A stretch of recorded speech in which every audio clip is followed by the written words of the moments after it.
আসসালামু আলাইকুম, সবাইকে স্বাগতম।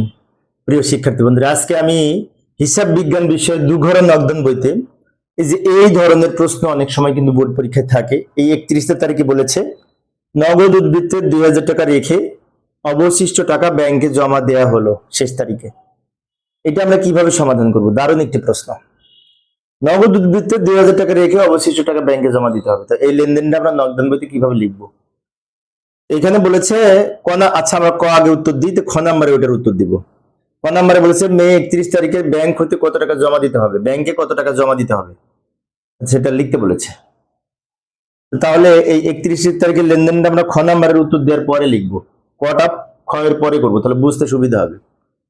আগে খ উত্তর দিব। খ এর জন্য দুঘরা নগদান বই প্রস্তুত করলাম। তো দুঘরা নগদান বইয়ের আমি ছক অঙ্কন করলাম। এটা প্রশ্ন, এটা দেখে দেখে আমরা দুঘরা নগদান বই শিখবো। তো প্রথমে বলেছে এই হাতে নগদ 8,000 টাকা, ব্যাংক জমা জেড 2,000 টাকা, ওই দুটো ডেবিট দিকে লিখবো। এই যে মে 1 তারিখ দিয়ে ব্যালেন্স বিডি বলে হাতে নগদ 8,000 টাকা নগদের ঘরে লিখবো, আর ব্যাংক জমা 2,000 টাকা ব্যাংকের ঘরে লিখবো ব্যালেন্স বিডি বলে 1 তারিখের উদ্বৃত্ত। এরপরে 2 নম্বরে বলেছেন পণ্য ক্রয় নগদে এত টাকা, চেকে এত টাকা, নগদ এবং চেক, তাহলে ক্রেডিট দিকে লিখবো। যেহেতু ক্রয় করা হলে ব্যাংক নগদ টাকাও কমেছে, ব্যাংক জমাও কমেছে। ক্রেডিট দিকে ক্রয় হিসাব বলে যেটা নগদে ক্রয় করেছে নগদে লিখবো, আর যেটা চেকের মাধ্যমে ক্রয় করেছে 3,000 টাকা ব্যাংকের ঘরে লিখলাম। চেক প্রদান করলে ব্যাংক জমা কমে যায়। এরপরে 12 তারিখে বেতন প্রদান করেছে নগদে এত টাকা, চেক মারফত এত টাকা, এটাও আমরা এখানে লিখবো 12 তারিখ বেতন হিসাব বলে নগদে যেটা প্রদান করেছি নগদের ঘরে, চেকের মাধ্যমে যেটা প্রদান করেছি ব্যাংকের ঘরে। এরপরে 22 তারিখ পণ্য বিক্রয় নগদে 6,000, চেকের মাধ্যমে 6,000। তাহলে আমরা বিক্রি করলে কিন্তু বাড়ে, নগদ টাকাও বেড়েছে, চেক পাওয়া গেলে ব্যাংক জমা বেড়েছে। বিক্রয় হিসাব বলে নগদটা নগদের ঘরে লিখবো, চেক পাওয়াটা ব্যাংকের ঘরে লিখবো। এই হচ্ছে আমাদের এই কটা লেনদেন। এখন এখানে আমি আরেকটা কাজ দেখাবো, একটু আমি এখান থেকে স্কিপ করে যাচ্ছি। এই যে এইখানে আমি ওই পর্যন্ত এনে থেমে গেলাম। এই পর্যন্ত করা হয়েছে আমাদের, এই পর্যন্ত করা হয়েছে, এখান থেকে আমি বুঝবো। এইখানে 31 তারিখের লেনদেন ছিল, সেখানে বলা আছে নগদ উদ্বৃত্ত 2,000 টাকা রেখে অবশিষ্ট টাকা ব্যাংকে জমা দিতে হবে। আমি এখানে একটু জায়গা ফাঁকা করে রেখেছি, এখানে গণনা করে দেখাবো। এখানে বলতে চাচ্ছে যে নগদ বাম দিক যোগ করে ডান দিক বিয়োগ করে যে টাকাটা হয়, সেখান থেকে 2,000 টাকা রেখে অবশিষ্ট যে টাকা থাকে সেটা ব্যাংকে জমা দিতে হবে। এবং এটা ক নাম্বারের উত্তরে আমাদের বলেছিল। ক নাম্বারের উত্তর আমরা এইখানে করে দেখাবো। ক নাম্বারের উত্তর হবে, আবার এখানে কত টাকা নিয়ে আমরা ব্যাংকে জমা করব সেটাও শেখা হবে একসাথে। যেমন আগে নগদ যোগ করব, বাম দিক দুই দিকে দাগ দিলাম, নগদ যোগ করে 14,000 হলো, এই 14,000 এর দিকে নিয়ে যাব। এখানে ব্যালেন্স সিডি না লিখে আমরা 14,000 থেকে দুটো বিয়োগ করে কত টাকা হয় সেটাকে দেব। তার জন্য আমি উপরে গণনা করে দিচ্ছি। এই যে মোট প্রাপ্তি 14,000 টাকা, কোথায় পেলাম? এই দুটো যোগ করে বাম দিক যোগ করে মোট প্রাপ্তি পেলাম 14,000 টাকা। এখান থেকে মোট প্রদান বিয়োগ করব, মোট প্রদান এই দুটো যোগ করে 9,000 টাকা বিয়োগ করব, বিয়োগ করে হলো 5,000 টাকা। আবারও বলি, যোগ করে মোট প্রাপ্তি হয়েছে 14,000 টাকা। সেখান থেকে এই দুটো মোট প্রদান, এই দুটো কিন্তু মোট প্রদান, এই যে নগদের ঘরে এই দুটো বিয়োগ করে হলো 5,000 টাকা। তো 5,000 টাকা আমার উদ্বৃত্ত, এখানে ব্যালেন্স সিডি বলে লেখার কথা, কিন্তু তা করবো না। আমাদের আর একটা কথা বলেছে, নগদ উদ্বৃত্ত 2,000 টাকা রাখতে বলেছে। তো যেটা রাখতে বলেছে সেটাও বিয়োগ করব, বা সমাপনী উদ্বৃত্ত নামে বিয়োগ করব। যেটা রাখতে বলেছে ওইটা সমাপনী থাকবে। এই 5,000 থেকে 2,000 বিয়োগ করে 3,000 টাকা, এটা ব্যাংকে জমা দেওয়ার মতো কোনটা হবে? তাহলে ব্যাংকের টাকা জমা দেওয়া হলে এর জন্য কোনটা কি হয়? ব্যাংক হিসাব ডেবিট, নগদান হিসাব ক্রেডিট, যাবে না। তার মানে কি আমরা ব্যাংকের ডেবিট দিকে টাকা লিখবো এইখানে, অথবা এই ব্যাংকের ডেবিট দিকে টাকা লিখবো, নাম লিখবো নগদান হিসাব। আবার নগদের ক্রেডিট দিকে টাকা লিখবো, এই 3,000, নাম লিখবো ব্যাংক হিসাব। কোনটা তো আমরা পারি, ব্যাংকে জমা দেওয়া হলে ডেবিটে ব্যাংকের ঘরে টাকা লিখতে হয় নগদান হিসাব বলে, আর ক্রেডিটে নগদের ঘরে টাকা লিখতে হয় ব্যাংক হিসাব বলে। টাকা হবে এই যেটা বের করলাম যোগ বিয়োগ করে। এবার আবার আমরা এখান থেকে এখন এই তিনটা বিয়োগ করে এই 2,000 টাকার সাথে মিলে যাবে, এটা থেকে এগুলা বিয়োগ করে লাস্টে এখানে লিখবো ব্যালেন্স সিডি।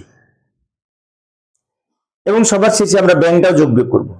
ব্যাংকে 6 আর 2 8 আর 3 11,000 লিখবো, এই 11,000 ওদিকে নিয়ে যাব, এই 11,000 থেকে এই 8,000 বিয়োগ করে 3,000 হয়, এই সোজা লিখবো।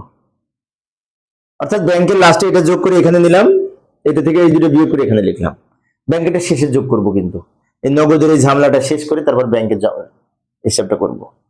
তাহলে এখানে ঘটনা হচ্ছে আমরা যোগ বিয়োগ করে নিলাম, যে 3,000 টাকা যে পেলাম জাস্ট ওইটা ব্যাংকে জমা দেওয়ার মতো কোনটা করব।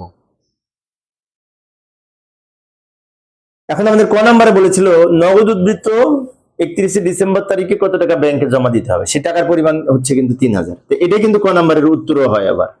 আচ্ছা, আমি ক নাম্বারের উত্তরটা একটু আলাদা করে দেখাচ্ছি নিচে। এই দুটো আবার ব্যালেন্স সিডি কে বিডি হিসাবে এদিকে নিয়ে আসবো, এটা তো আমরা জানি। এই যে আমি দেখাচ্ছি, প্রথমে লিখবো মোট প্রাপ্তি 14,000 বাদ মোট প্রদান 9,000। ওই কিছুক্ষণ আগে যে গণনা কার্য করছি ওটা এখানে নিয়ে আসলাম। এখান থেকে রাখতে বলেছে 2,000 বিয়োগ করে 3,000। এটা হচ্ছে ক নাম্বারের উত্তর। এটা হচ্ছে ক নাম্বারের উত্তর। ক নাম্বারে বলেছিল কত টাকা ব্যাংকে জমা দিতে হবে, যোগ বিয়োগ করে আমরা যেটি পেলাম এটা ব্যাংকে জমা দিতে হবে 3,000 টাকা। এই ছিল ক এবং খ। এবার গ নাম্বারে আমাদের বলেছিল কি, গ নাম্বারে যাব। গ নাম্বারে আমাদের বলেছে জাবেদা প্রস্তুত করতে। তো জাবেদা, এই সব লেনদেনগুলি জাবেদা করব। অবশ্যই এটা হবে না, এই যে হাতে নগদ এত টাকা, ব্যাংক জমার উদ্বৃত্ত এত টাকা, এগুলো নিয়ে জাবেদা হয় না। উদ্বৃত্ত নিয়ে কোনো জাবেদা হয় না, লেনদেন নিয়ে জাবেদা হবে। জাবেদা করার জন্য আমরা জাবেদা ছক অঙ্কন করব। জাবেদা ছক অঙ্কন করব। আমি একটা কাজ করব, একটা একটা করে জাবেদা করব, একটা একটা করে। কারণ সব জাবেদাগুলি একসাথে করতে গেলে আমার এখানে ধরবে না, কিন্তু তোমরা যখন খাতায় করবে তখন কিন্তু সব জাবেদাগুলো একটা ছকের মধ্যে করবে। আমি একটু বড় করে দেখানোর জন্য একটা একটা জাবেদা করতেছি। 2 তারিখ, 2 তারিখে বলেছে পণ্য ক্রয়, ক্রয় হিসাব ডেবিট, টাকায় দুটো যোগ করে লিখবো 8,000। নগদে যেটা কিনেছি নগদান হিসাব ক্রেডিট হবে, চেকের মাধ্যমে যেটা কিনেছি ব্যাংক হিসাব ক্রেডিট হবে। অর্থাৎ নগদে এবং চেকের মাধ্যমে পণ্য ক্রয় করা হলে ক্রয় হিসাব ডেবিট হবে দুটো যোগ করে, আর যেটা নগদে কিনেছি নগদান হিসাবে ক্রেডিট দিকে, যেটা চেকের মাধ্যমে কিনেছি ব্যাংক হিসাবে ক্রেডিট দিকে, আর এই দুটো যোগ করে ডেবিট দিকে একবারে ক্রয় হিসাব হবে।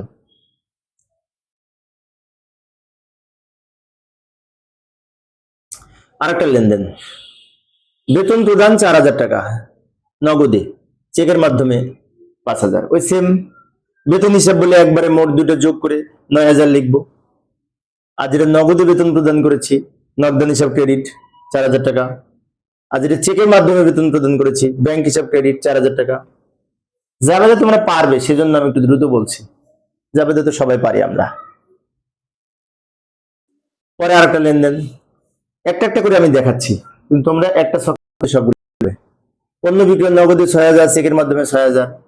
এটা কিন্তু নগদ টাকা পেয়েছি, আবার চেক পেলে ব্যাংক জমা বাড়ে, তাহলে দুইটা ডেবিট হবে, নগদান হিসাব ডেবিট যত টাকা নগদ, চেক পেয়েছি মানে কি ব্যাংক হিসাব ডেবিট যত টাকা চেক।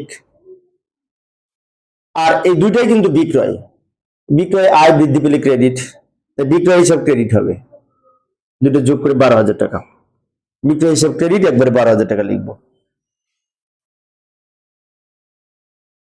এখন এই হিসাবের আরেকটা লেনদেন ছিল, সেটি হচ্ছে 31 তারিখের। বলেছিল নগদ উদ্বৃত্ত 2,000 টাকা রেখে অবশিষ্ট টাকা ব্যাংকে জমা দিতে হবে। তার মানে কি ব্যাংক হিসাব ডেবিট আর নগদান হিসাব ক্রেডিট হবে, কিন্তু টাকা কত হবে? এই 2,000 টাকা কিন্তু হবে না, টাকা হবে ওই যে একবার খরচা করে ক নাম্বারে আমরা বের করলাম না, যোগ বিয়োগ করে 3,000 হলো, ওটাই তো ব্যাংকে জমা দিতে হবে। তাই 3,000 টাকা নিয়ে জাবেদা করবো। ব্যাংক হিসাব ডেবিট নগদান হিসাব ক্রেডিট 3,000 টাকা, এই 2,000 টাকা কিন্তু না, যোগ বিয়োগ করে আমরা যেটা বের করেছিলাম ওইটা নিয়ে। এই ছিল আজকের আলোচনা, তাই না? আরেকটা অঙ্ক আমি করাবো অবশ্য, যে পরের অঙ্কটা এটা দেওয়া আছে, এখানে আমাদের আরো কিছু তথ্য আছে, এখানে আবার ব্যাংক জমাতিরিক্ত আছে, তাই না? এই অঙ্কটির এই পরবর্তীতে সমাধান করাবো।